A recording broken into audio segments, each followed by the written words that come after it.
the recording? Yes, now we are recording so that I can send you guys the recording.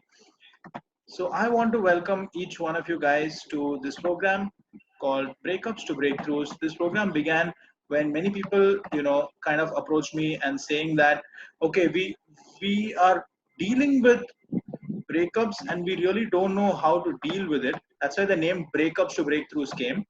But then, as I started doing my research, what I got to was that this is about grief. It's not about breakup in particular. This is about dealing with any kind of grief. Yeah. So on that note, we are starting today's topic. So this is the Breakups to Breakthroughs program. Today's topic was anger. Last time we spoke about denial. Anger, Aayega. Okay, the anger will come. Okay, it is but natural for you to feel when you reach this stage. It is but natural for you to feel the anger. According to whom? According to Elizabeth Kubler-Ross. She wrote this book. The name of the book is On Death and Dying. Okay, so I read the whole book, but I would not recommend meaning, if you would ask me, would I recommend this book for you? Personally, I would not recommend this book. Why? Because this book is more of philosophical rather than understanding the psychology of it. What I am going to be delivering through this series is the psychology part of it. But if you're interested in understanding the philosophy of it, then definitely read this book. But from the philosophy that she has described, psychologists have created this model of the 5 stages of grief. What you see here, moving from denial to anger to bargain to depression to acceptance, and then they modified it now, and they added the stage called shock.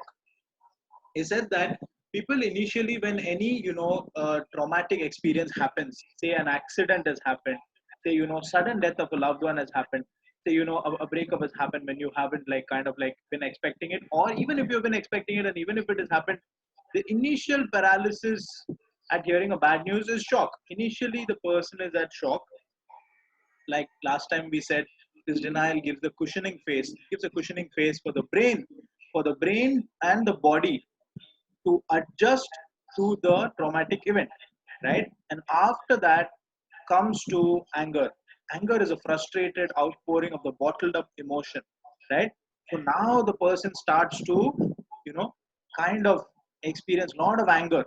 After that they go to the phase of negotiation or bargaining, seeking in vain for a way out, trying and negotiating, going back, trying to talk to God, trying to talk to the doctor, trying to talk to your ex-boyfriend or girlfriend once again, trying to bargain, which may not be of help, but still that process of bargaining is giving them some internal satisfaction. And then moves to the phase of depression or sadness, final realization of the inevitable. Then, so this is another phase that was added called testing, seeking realistic solution. Now they're open to suggestion. When they're in this stage, they're open to your therapy. They are more open to your suggestion. If they're here, they'll very easily they can go to this stage of acceptance, finally finding the way forward. So in the beginning, it can show up with anxiety. You know, can I cope after shock? So see, you begin here. You begin with the denial here. They're like change. So this is called the change curve, right? So after Kubler-Ross, this J.M. Fisher, this person called Fisher, he created this change curve where this holds good even if you are changing, change of workplace, changing from one city to the other, or any kind of change that you have to cope with. Initially, the person is in denial. The person is like, change? What change? Right? And then slowly, after the stage of shock, they're like, okay, can I cope? They're low. That over here, some amount of anxiety might show up, right? And then here they're still in denial, right? This is the phase of denial. They suddenly they think that, oh, at last there's something is going to change. Like yesterday, I was working with a client, and the client tells me that the boss called me and told me that I'm fired from the job. But I'm so equanimous. I was smiling and I said, okay, boss, no problem, thank you. I said, I'm sorry, you're in denial. They said, no, I am I'm happy. Everything's fine. I'll deal with it. an emotion that is inappropriate to the situation is still in denial. Okay, so I told my client, hey, you are still in denial. You're going to take some time, and it's okay. And then today afternoon, the text came that, hey, doc, it's slowly setting in on me that the job is actually gone, right? So here they are in that phase where, oh, I can all deal with it. I can all deal with it. False hopes and and then what will this have? How will this affect me? Slowly the fear can set in over here, and then the person goes down into, oh my God, this is bigger than I thought. I thought I could deal with it very easily, but it's actually bigger than I thought. Now reality starts to set in, and then anger or guilt can set in. Guilt, something here we call it as survivor guilt. Survivor guilt is where, suppose some traumatic event has happened, you survived it, but another person died. So psychologists studied and found that the person who's surviving a 9/11 attack, right? Everybody who survived, they were actually feeling guilty. Why did I survive when in front of me these people died, right? So guilt might also show up. Instead of anger, guilt might show up, okay, in some cases. And then comes the stage of sadness, the stage of depression comes, right? If they are well adapting, they will surely, definitely, they will move into acceptance. But if they are maladaptive, which means they're not adapting well, then they can go to hostility. I'll make this work even if it kills me. They're not adapting well, right? This is maladaptive behavior leading to hostility. But a well adaptive behavior goes to acceptance, and from the phase of acceptance, they can move forward, right? This can work and be good, right? So that's where they are moving forward. So what intervention can you do at which phase, right? So if your client is in denial, what you got to do is create alignment, meaning here you have to give information. All you can do is just give information, right? When they are in the phase of anger, which we are going to explore today, you got to maximize communication. What will really help here is maximizing communication, recognizing that things are different and anger is there, right? Acknowledge, communicate, create a dialogue. Over here, you can create a dialogue with a client or with your own self. Start talking to people, start talking to yourself. Don't talk to your ex-boyfriend or ex-girlfriend about this. Talk to a therapist, talk to your mother, talk to your father, talk to a trusted friend, right? Start talking, get the energy flowing by talking. Okay, communication at this phase of anger. Then, if we are, this we will see in the next call, when they are in the phase of depression, you spark motivation. Okay, here, if this is a time when you got to, the feelings of helplessness, worthlessness, hopelessness might set in. Here is where motivation, they're open to a lot of, motivation can really help over here. This is where you got to be, have that positive regard for your client and tell them, hey, you know what? It's not over. You can do this, right? And tell yourself positive self-talk over here can truly help, right? Affirmations can help over here, visualization, affirmation, listening to motivational talks, all of that can help in the face of depression, right? Over here, what I said, testing waters. Now they're willing to test something new. So, introduce, here is where you can develop capability, which means you can here introduce new ideas, you can give new suggestions. They're likely to receive new suggestions in this phase. And then finally they make a decision. Okay, you know what, yeah, I accept my grief.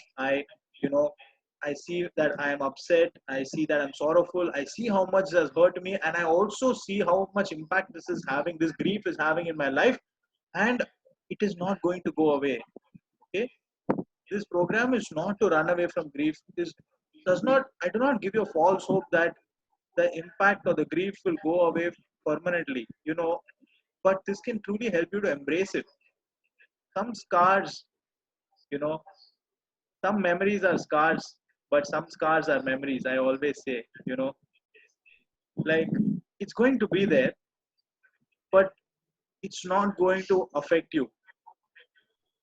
You're never going to come to a state where that memory is wiped out. That memory is going to be there, and it might be a scarred memory, but hey, deal with it. It's going to be like that, right? I'm a therapist and I also believe in energy healing and everything, but I don't give my clients false hope and say that, permanently it will be completely gone. No, somebody who's been so special for you and somebody who you truly care for, the care is never going to go away. At the back of your mind, you're always going to care for them, right? Whether they care for you or not, you are always going to care for them. That's never, not going to go away. You're not going to forget the person. Therapy will not lead to, forgetting of the memory. The memory will be there, but the emotional charge may not be there. Okay. With that understanding, with that level of acceptance, then you're willing to move on. Integration, integrating back into your daily life, integrating back into society, integrating back into, hey, what would I like my life to look like? What can I create in my life today? You know, getting to that space. Okay. So, here's a, something funny. Here's a joke. How students often react after a test. So these kids had a Spanish exam, and after the exam, one kid is like, I bet they were all lying. I bet none of them finished either. So this kid could not finish the test. So the kid is saying nobody finished the exam. Okay, he's in denial, right? Another kid is saying, what kind of moron wrote this test? We didn't learn any of that stuff. Question paper was difficult. So the student is saying, who wrote this exam? Who wrote this question paper? Which teacher said this paper? He must be a bloody fool, whatever, right? So this kid is dealing with anger. This kid is from bargain. This kid is thinking, yeah, maybe if I make a donation to the college board, they'll give me a better score. He's trying to negotiate. Okay. Then this kid is in depression. My life was over. I'll never get anywhere in life, and then I'll die alone. Just because she failed, she didn't write one exam well, she's thinking like that. Right? And this kid is in acceptance. He's like, whatever, it's not like I'll ever need Spanish in the real world. Yeah? So he's in acceptance, right? So same stress, the exam was difficult. 5 children are responding in 5 different stages. So it is not always linear. It's not always in this order only. Like how I spoke in the dealing with denial previous call, you can respond from any of the stages. Okay. And you can move from one stage to the other stage and oscillate, and it can go in any order. And it's all fine. You know why? Because grieving is a personal experience. It's a unique experience. And no two people do it the same way. Okay. There is no timeline. There is no should. Honor your journey and respect that of others. Okay. Your pain is personal to you, right? Your pain is very personal. The way you deal with the pain, your journey of the pain can be very different from somebody else's journey of their pain, right? So, and no two clients are the same. If you are a therapist, you must know that no two clients will respond to therapy in the same way. One might get well in a single session, one might need multiple sessions, one might oscillate, one might fluctuate, and it's all fine. It's all their journey. Okay, that's what I wish to say in this, you know, in this module. So we are going to look at anger, right? So the anger that comes in day-to-day life, that anger is different from this anger. This anger is the anger that is coming in response to grief. Okay, so you're grieving something, something's making you sad, you're dealing with a loss, and that loss is making you angry. And many a time you are not aware that this anger is happening as a displacement. Displacement is when you are angry at one person, but you are displacing the anger at somebody else. It's like, I had a breakup, I am angry with my ex, but now some other girl I see in my college, and I am venting that anger at this other girl. This is called a displacement. Okay. So the question for you all to ask yourself is, who are you angry at actually? You know, you might think that I'm angry at my ex, but oftentimes you're angry at yourself, you know, or you're actually angry at the other person, but you're turning the anger inwards, and you are thinking you are angry at yourself, you know. So it's very important to identify who are you actually angry at. You know, somebody is angry with the mother.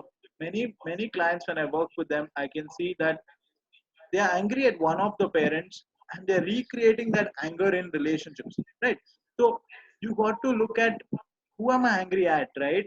That's one of the important questions you got to ask yourself right now. Who am I angry at, right? Oftentimes you're angry at the situation. I am angry that the relationship did not work out. I'm angry that we had to break up. I'm angry that I could not, I could not stay in that city. I'm angry that, you know, I could not be with that person. I'm angry that the person left me, right? And this anger gets displaced at many people. Primary target is family, right? You are dealing with grief. There is a higher likelihood that you spur into conflicts with your family members, right? There is a higher chances. So if you're fighting with family, if you find yourself yelling a lot at your spouse, if you find yourself yelling at family members, ask yourself, is this a grief that I'm dealing with? What is underneath my anger? Who am I actually angry with, right? Or if there is a really angry member in the family, you might want to sit them down and ask them what's the matter.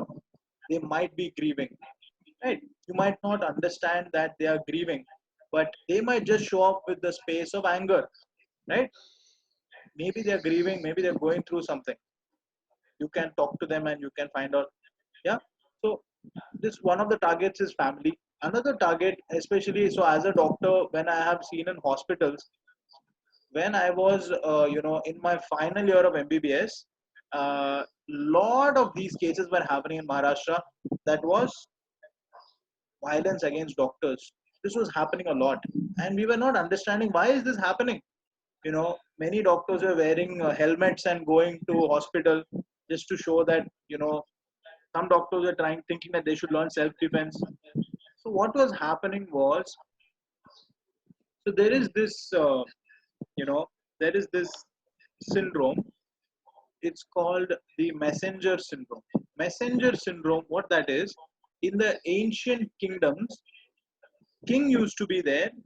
When a messenger comes with a message saying that, hey king, you know what, we lost the war, the king takes out his sword and chops off the head of the messenger. Actually, this is displacement. The messenger is only carrying information, but the king is displacing the anger upon the messenger and chopping off his head. And this is what our patients were doing by thrashing the doctor. They were not able to deal with the reality. They were not able to, patients were not able to deal with the fact that, oh, my loved one is dying. Oh, my loved one is in the terminal stage. Oh, my loved one, the doctor is only delivering the diagnosis, right? But in the messenger syndrome, what was happening was the messenger did not emote to the king. Messenger did not tell the king, hey king, you know what, I have such a bad news and I feel so terrible for you that we are losing this battle. Now the king won't feel like killing him. It is the lack of emotion, the lack of empathy with which the message was conveyed is actually what made him the convenient likely target. So Maharashtra Medical Council, because a lot of violence against doctors are happening. So MMC started giving training to doctors on this, how to communicate difficult message to the patient. So then doctors took training. We all medical students were trained how to give this communication. So we had to say to the patient that, please sit down, please have some water. I may have a, prepare them, I may have a bad news for you, and this is happening, and we are doing our best, like that. We had to communicate it in a very slow manner, right? So you might see them taking out the anger on doctors, right, for a loss of loved one. Another easy target is doctors. Who else do they who else do they project the anger at? Suppose a loved one is lost, okay? Suppose a spouse is dead. You're angry at the dead spouse, okay? Why did you leave me? Why did you leave me? The anger is directed towards the person lost itself. Suppose somebody lost a pet. You're angry with the pet dog itself. You're so close to me. How could you leave me? Right? So the anger is often directed at the person who has been lost, Or yeah, or it can show up like this, anger at your ex. So ex-boyfriend is texting, hey, do you still have feelings for me? She's saying, well, yeah. And he's asking, oh, me too. And then she says, yeah, feelings like hatred, disappointment, anger, and stuff like that. Okay. So this is a classical response, right? She is in the stage of anger. He is in the stage of negotiation. See, this ex-boyfriend is operating from the stage of negotiation, and he is trying to negotiate with her. He is texting her saying, hey, do you still have feelings for me? Negotiating. She is responding from the stage of anger. That's how you dissect a joke and kill the humor. Okay? So, what is this anger? What is this anger stage of grief? What is happening? What is beneath the anger? That's where we have to get to. We have to look at what lies underneath this anger is the question. Okay. On before I proceed, I would like to know. Before I proceed, I would like to know. Do you guys have any questions? Does anybody have any questions so far? Dr. Sanjeev? Yeah. So does this mean that I am still in a place of anger because I never got a chance to grieve my father's death? Are But you? I've suppressed the whole thing? Yeah. Are you, Sherry? I feel maybe I am because it's sort of resonating with me. Okay. So, are you open to doing some demo? Are you open to doing some work now? Yes. Okay. So, just close your eyes, connect to your body, and you know, just tap into your body and just check where that anger, okay, not only anger, just check how does this make you feel when you think of the loss of your father. How does that make you feel? Lost. Lost. Yeah. When you're feeling lost, what emotion do you feel in the body? A tightness around the chest. What do you feel? Tightness on your chest. Yeah. So what emotion is making your chest feel tight? Suffocation. Yeah. What emotion is suffocating you? The chance not to grieve. The Yeah. chance And not when you to did move not get a chance to grieve, how does that make you feel? makes me feel very angry. Angry. Yeah. Just notice the anger. Where do you feel that anger in your body? I feel a tightness in my chest, but I Yeah. also feel something here also. Yeah. Yeah. Yeah. So you Very, perceive the anger in your throat and chest.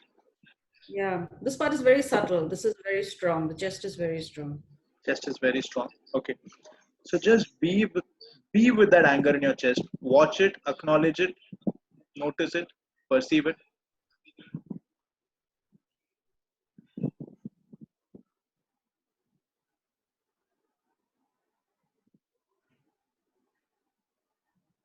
Completely feel that anger. Allow that anger to surface and feel your anger in every part of your body.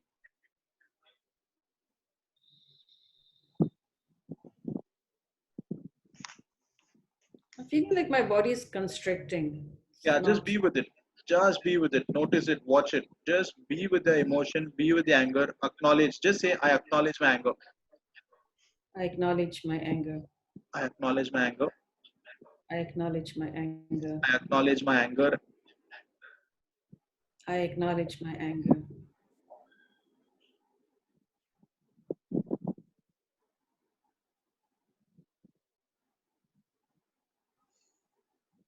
It's feeling like my chest is getting like it's being tightened more and more. It's being tightened. Okay, Sherry, I'm going to ask you a question now. Yeah. Sherry, what lies beneath your anger? Sadness. Yeah. Yeah. Perceive the sadness.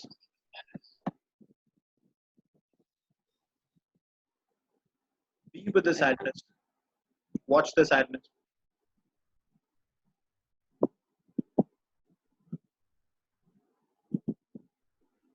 Where do you feel the sadness in your body?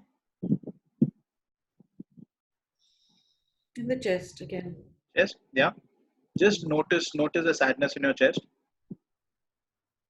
and just say, I acknowledge my sadness. I acknowledge my sadness. I acknowledge my sadness. I acknowledge my sadness. I acknowledge my sadness. I acknowledge my sadness. Okay. Take a deep breath.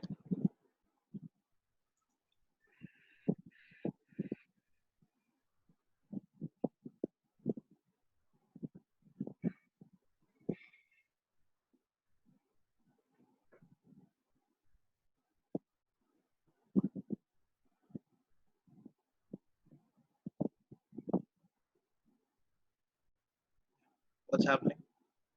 That tightness is slowly easing off. Okay. I'm going to ask you another question now. Okay. What's below your sadness? What's underneath your sadness?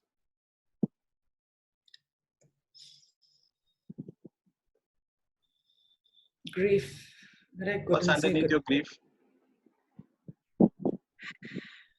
Loss of self.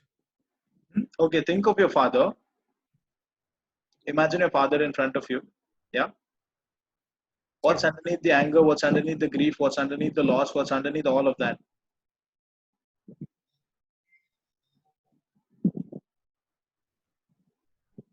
It's like as if my rock was taken away from me. He was my rock.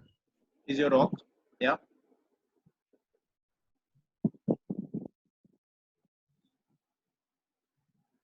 You care for him? Yeah, a lot. Lot. Where is that care in your body?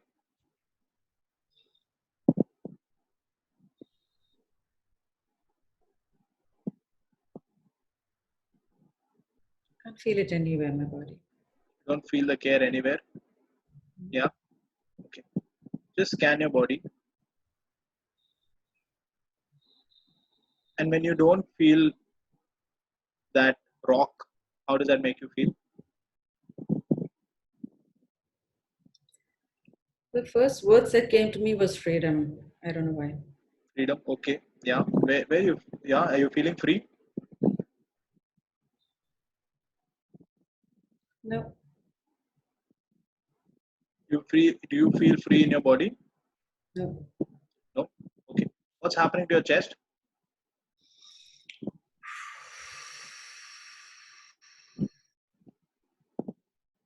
Tightness is still there, but it's not as tight as it was earlier. I'm getting a pain towards the left, the back. Okay. This is a slight discomfort, very slight Okay. discomfort. Cool. You can open your eyes. No problem. Work with it in the same way. Okay. How you feeling, Sherry? Feeling lighter. Feeling lighter? Okay. Yeah, Great. thank you So so much. this.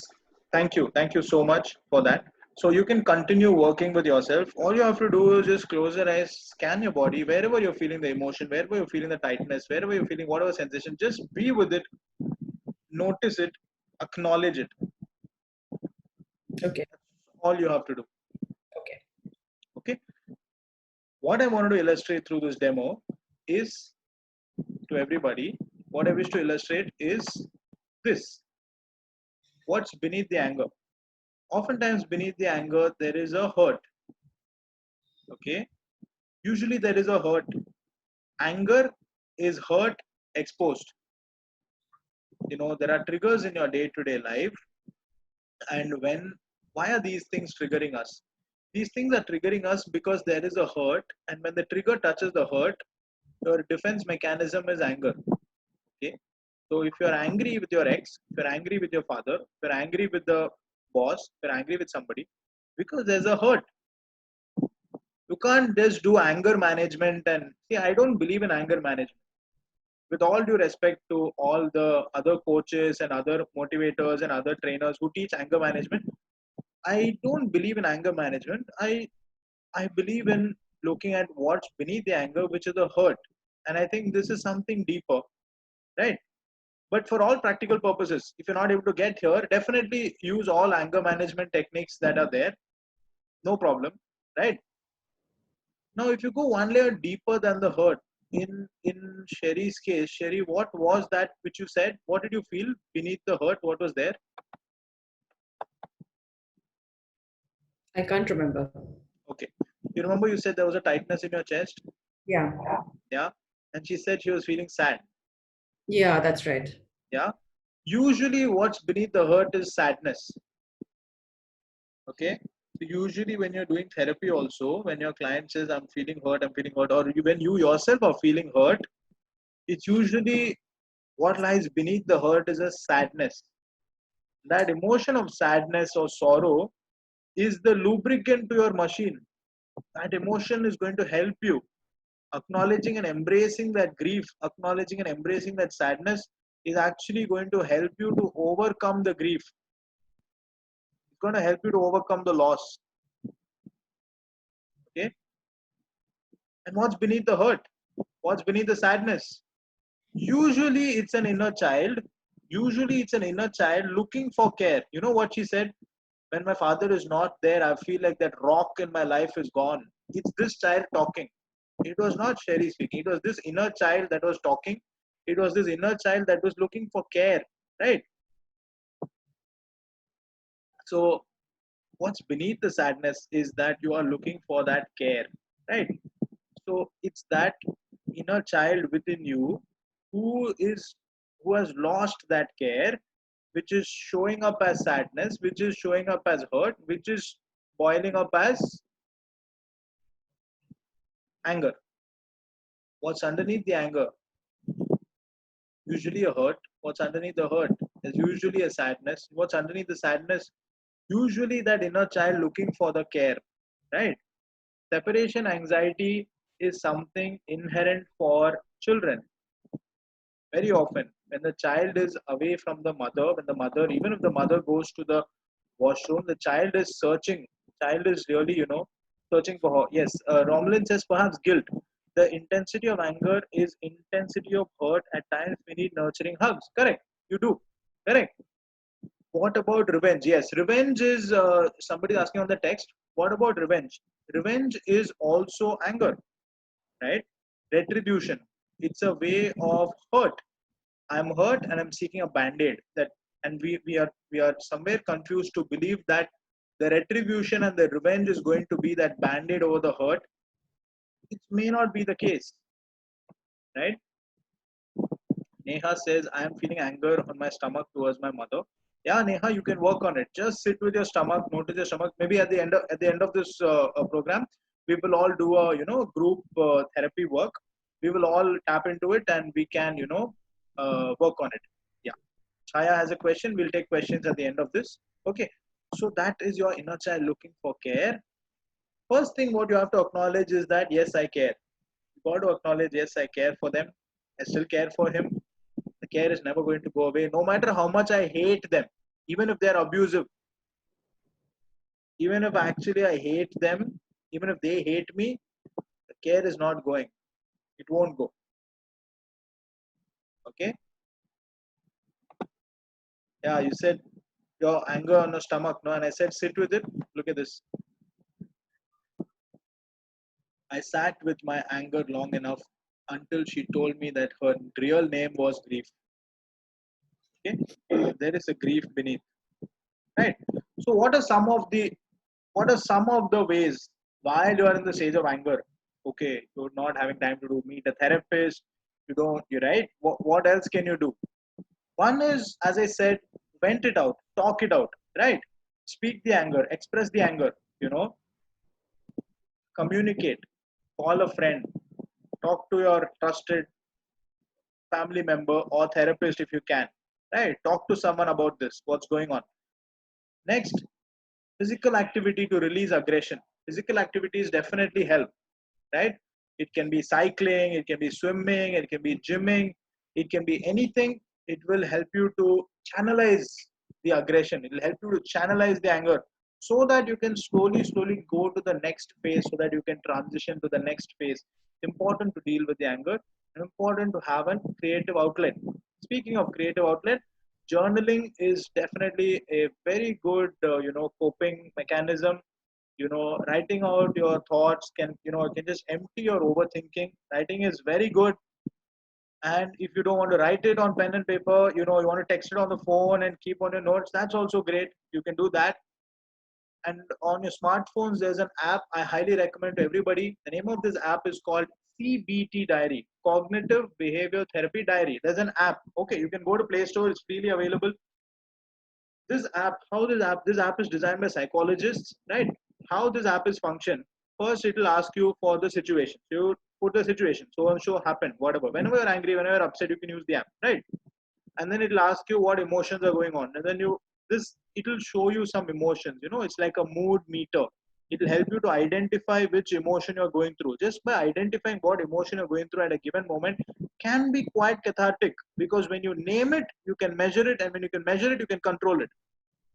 Okay, this holds true for emotions also. Okay, so identifying cognitive distortions is another beautiful thing that cognitive behavior therapy does. Today, every psychologist, every psychiatrist also uses CBT, cognitive behavior therapy. So basically what they say in CBT is that every human being is stuck in a problem because they are having an irrational belief system. An irrational belief system does not allow you to look at reality for what it is, and it is a conclusion. It is a conclusion that blinds reality, so that it doesn't allow you to go ahead. For example, I was working with a client. The client says, all men are bastards. I asked her, why do you think so? She said, once somewhere in my childhood, something happened, and the person who did it was a man, and therefore all men are bastards. So this belief system in CBT is called generalization. Right? In CBT, they also teach you how do you break the generalization. You break the generalization by asking for exceptions. So I had to ask her questions like, okay, so your father is a man, your brother is a man, I'm a therapist, I'm a man. You mean to say that all of us are bastards? Then she goes to say that, no, you know what? Actually, not all men, some men are bastards. Moving from all to some is good progress. You're breaking the belief system little bit. Okay, so like that, there are 10 to 12 belief systems. Personalization is a belief system. You think that whatever is happening in a situation, you think it's your fault. It's called personalization. Generalization, personalization, mind reading expectations. It's one of the distortions, belief systems in CBT. Mind reading expectations is like you're expecting other people to read your mind. He should know. He should have known that it's my birthday. He should have known that, I need this present. He should have known. Right? Mind reading expectations.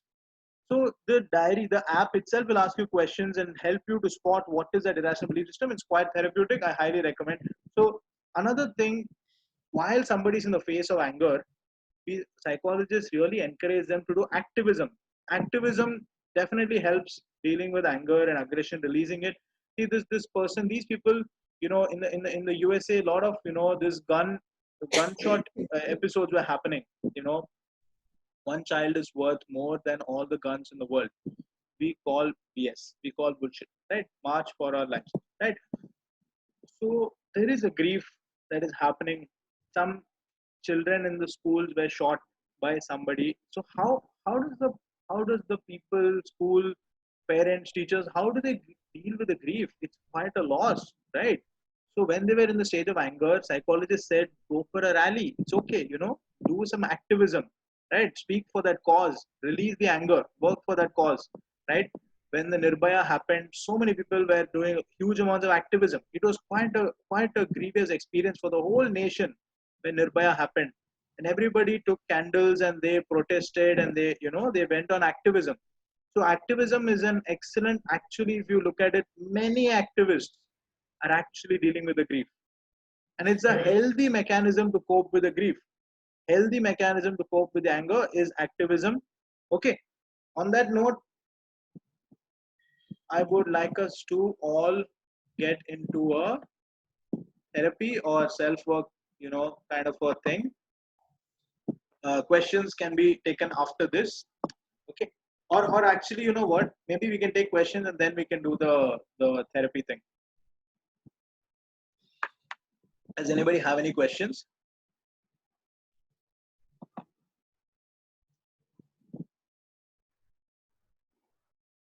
I think. Yes, Sanjeev, I had a question. Yeah. Yeah, so when we are talking about grief or breakup, what about fights? So when there are fights, you are in anger or you are sad.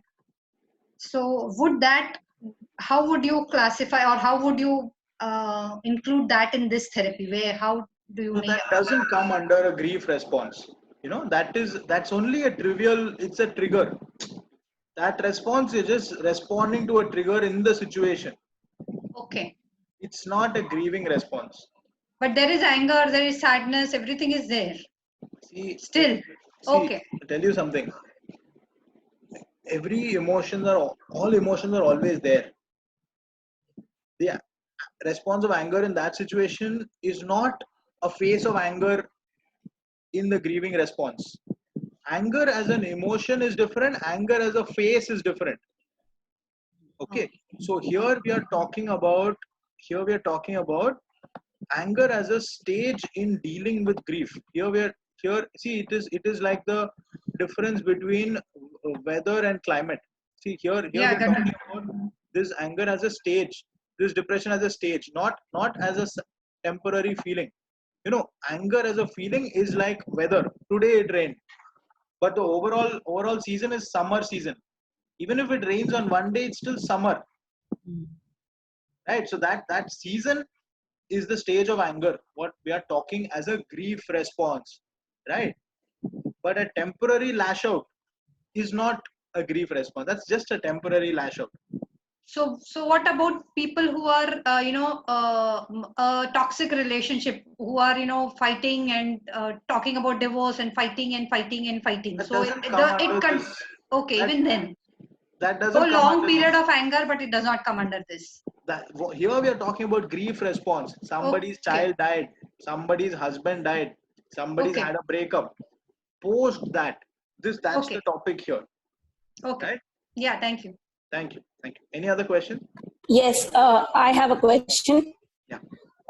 This is regarding somebody has lied to you, Yeah. and it has been like which about a relationship or something which you want to start a relationship and somebody lied for something, and then you get to know later on, and then how do you continue with that? Is that, and then because that other person is in deep anger towards it, because obviously that person lied to it and it continued for a longer time. So how do you cope up with that thing, and how does commit in this situation? So two things. One, you have to look at, so when they lied to you, how did that make you? Can't hear you. So when they lied to you in the relationship, what did you decide about Can't hear. them? Yeah, can others hear me? If others Yes. can hear me, give me a thumbs up. Okay. So Udita, are you able to hear me now? Yes, yes. Okay. So what did you decide about the person after they lied to you? Or what did you decide about the relationship after they lied to you? Uh, that moment I thought I just forgive, because that person, okay, fine, I accepted the fact that he lied to me and he accepted it. But later on, you that is always in your mind, and when you are in that relationship, you can't leave that point that somebody lied to you and then you still continuing for a longer period of time. So that deep anger is always in your head. So how do you come out with that? Yeah. It can be quite distressing. It is but natural that there is a level of distress that shows up when there is a breach of trust, right? Relationship Yes, does build on the strong foundation of trust, right? yes. Trust and communication is really important. So what might be required here is a level of vulnerable communication, right? So what's required here is you might have to get vulnerable with how exactly this is making you feel. How much has this hurt you, right?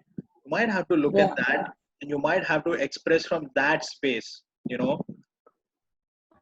If you spot the lie, if you go from the space of confrontation, the person gets defensive.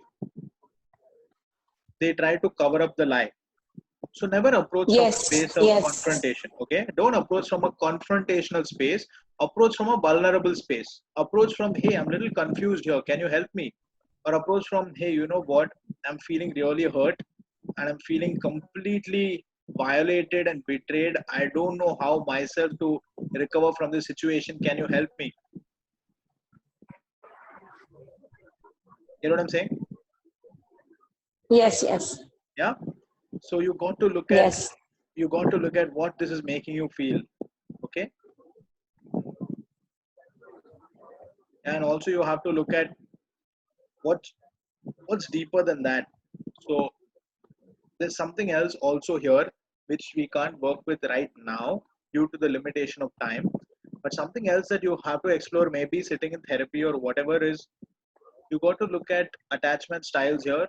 You know, what's your style of attachment style? So is it avoidant, avoidant kind of thing? Because once there is such an experience that happens, people Mm. might go into an avoidant trait. You know, Yes, yes, truly. right? So you might have to explore this a little more in a therapy setting. Talk to a counselor, talk to a therapist, right? Talk to somebody who can help you to get a deeper understanding. But meanwhile, just acknowledge every single emotion that comes up and just know that you are not wrong. Don't go into your own guilt, right? These are some of the things that you can do here.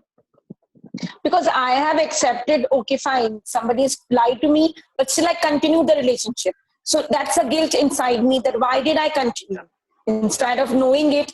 But now when I know it, but like, obviously now you can't help it up with that thing Okay. since you are in a relationship. Okay. So acknowledge the guilt, acknowledge the anger, acknowledge the hurt, just be with it. Notice where that sensation is there in the body. Sit with the emotion and just acknowledge each one of it. Okay. Thank you. You're most welcome. Okay. Dr. Sanjeev, I have a question. Yes, Charu. See, you said mostly beneath the sadness, there is an inner child looking for care, right? So I recognize that inside me. So Yeah. then what is the next step? So What usually about the how inner child? usually how Does the inner child child. always keep So wanting? How yeah, does we, yeah. Usually in how inner do we child resolve therapy, that? How do we resolve the wanting of care? that is the whole Sorry? basis of inner child therapy. Okay. Okay. So in an inner child therapy, your therapist will kind of allow you to connect with your own inner child and provide to itself Okay. that that care which the inner child did not receive. Okay. Okay, And so for that is done in a therapy setting. if okay, and if my wanting of care is misplaced, supposing I had a very nice, comfortable childhood, but I'm still feeling the lack and the wanting of something. And I feel it's displaced somewhere because when I recall, everything was all right. So how do I land up focusing on the positives and not the negatives? You know, the larger part No, of it was don't not don't wanting, but focus I on still feel there positive. is See, something in wanting. therapy, I say don't focus on positives. Just focusing on. I mean, yes, be Okay. optimistic, but not putting the negatives or putting the so-called your needs, wants, desires, unfulfilled craving for nurturing. Don't brush Yeah, it so under the there's a carpet. lot of that, and so yeah, so I'm not able to come to terms with that. There's a lot of it.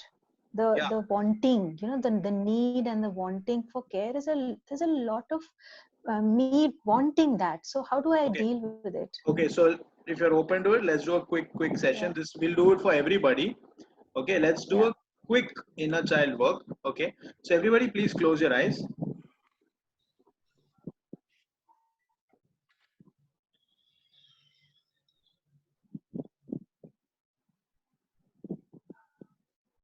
Connect. How old were you? So, Charu, how old were you when this was?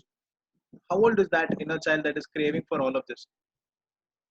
Um, my I think 12, 13, Yeah. 14. Cool. Yeah. So connect to that child within you. Okay. Imagine that child within you is in front of you, right?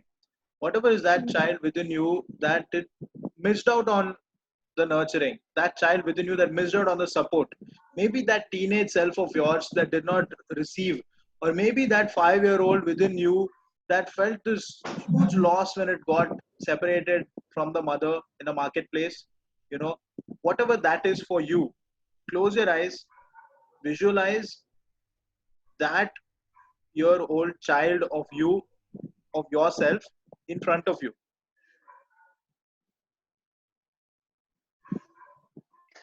Just ask for your inner child to show up in front of you, it will come in front of you. Okay. And now when you see your own inner child, look into the eyes of it.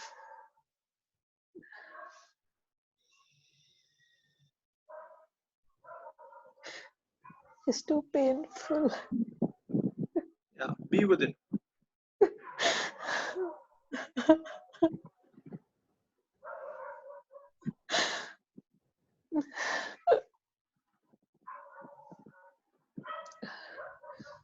Allow the emotions to come. Just look into the eyes of the child.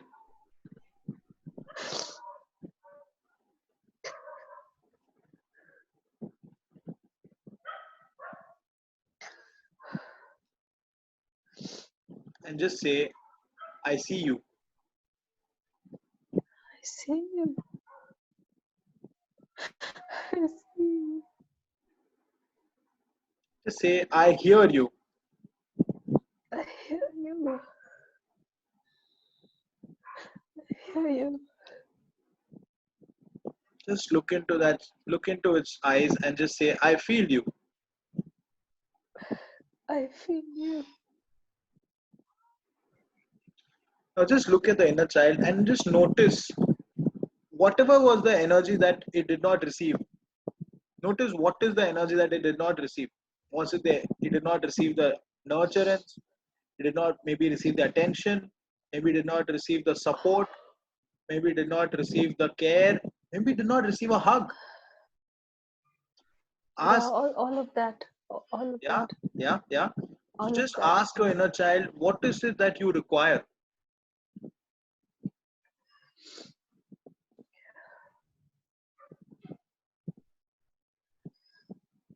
Attention and Yeah. love. Can you now, you the adult self, can you now be that energy for your inner child?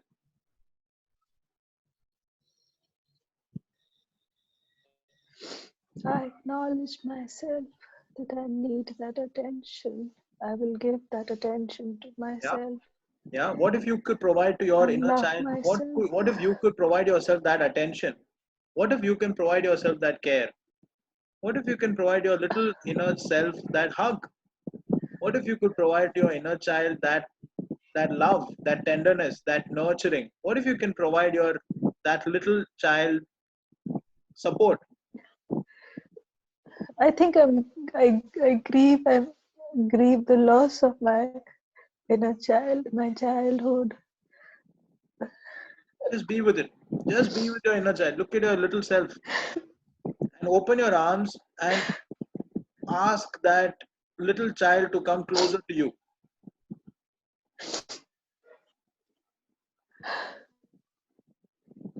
And now imagine you are embracing that little child. Embrace that little child and just say, I care for you. I care for you.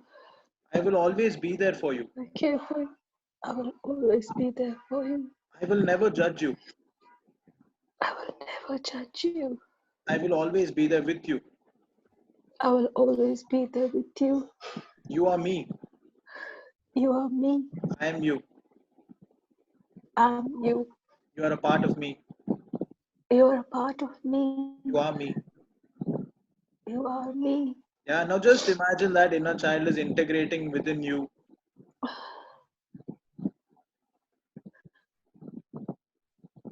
Continue to provide whatever energy your inner child requires. Provide the attention. Always continue to provide the support to yourself. Continue providing that care. Continue providing the support, the love, the nurturing, the kindness, the guidance, the affection. Be that space for your inner child. Always.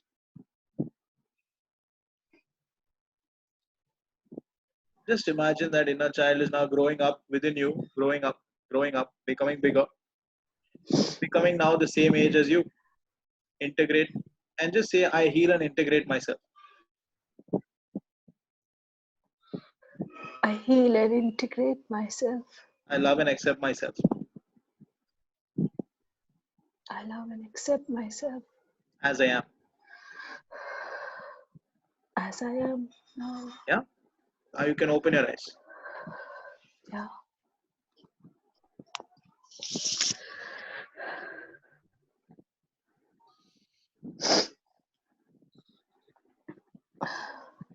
I'm feeling slightly lighter.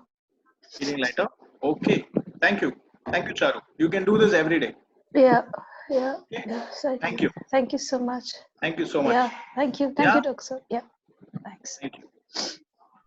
Thank you. Yes. Yes. How are you all? Thank you, everybody. Thank you so much for being a part of this call. How's everybody doing? Thank you. That is beautiful, Sanjeev. It's wonderful. I think there's a lot of noise. So whoever wants to share, you can unmute yourself and share. Hi. Hello. Yeah. Hi, Neha. Hi. I was also doing the exercise, so I came out with a lot of things like beneath the anger, it is like I was not taking care of, and my parents, especially my mother, did not lived with me. So during the inner child also felt. So I was asking that one question was there that when we realize that okay, all the stages of grief and denial we have crossed, but then also there is care for that person, that, as you say. So is it okay like to care for that person and completely like sometimes communicating with that person? It's okay. It's okay. Okay. Okay. So anybody else wants Okay, to that's share? How you feeling? Are you feeling better? Are you guys doing good? How was your inner child experience? Hi, Doc. Hi, Nisha. Yeah, I want to share the experience. It was very beautiful. Gratitude to you. I just felt a deep sense of completeness. I also actually had a question before the meditation, which I would like you to answer, please. When a person shuts down due to anger, okay, how does one or just allow by allowing the person to be, or how does one recognize actually whether that is grief or anger? Okay. You got to look at how it Something makes you shut feel. down. Okay. Okay. Your body will tell you. So rather than trying All to figure out the opposite person, ask your body how it's feeling in the presence of that person.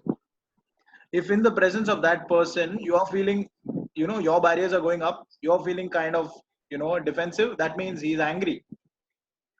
If in his presence you're feeling heavy and you're also feeling choked or sad, that means he's in grief. Okay, so your body is the best. Your body is the best reader of the surroundings. Okay. great, great. Yeah. Thank you so much. Thank you. Okay. Thank you. Thank you. Yeah. Okay. Thank you. Thank you, everybody. Thank you for attending today's call. Thank you. Thank you. Yeah, I hope you all are feeling better. So this is Yeah. one very powerful exercise you all can practice. The last time I taught you guys this technique called I acknowledge. Tap into any feeling, sit with it, close your eyes, say I acknowledge this emotion, I acknowledge this emotion. Today we did inner child work. It's actually I didn't plan for doing inner child. It's quite a very deep therapy. So if there are inner child workshops that you can go and learn, I would highly recommend go and learn inner child therapy, or receive a deep, receive an inner child session from a therapist, with a therapist. It can be quite therapeutic and it's quite amazing. A lot of issues in our life get resolved through inner child work. It's brilliant. Okay. Yeah. So thank you. Thank you, Charu. Thank Thank you, you. Sherry, for Thank Thank volunteering. you. Thank you. Yeah. And Thank thank you. you to everybody. See you all day after tomorrow, same time. Thank you, Doc. Thank Thank you so you. Thank much. you. Thank Bye. you, Doctor. Thank you. Bye bye. Thank you. Bye Bye bye. bye, everyone. Thank you.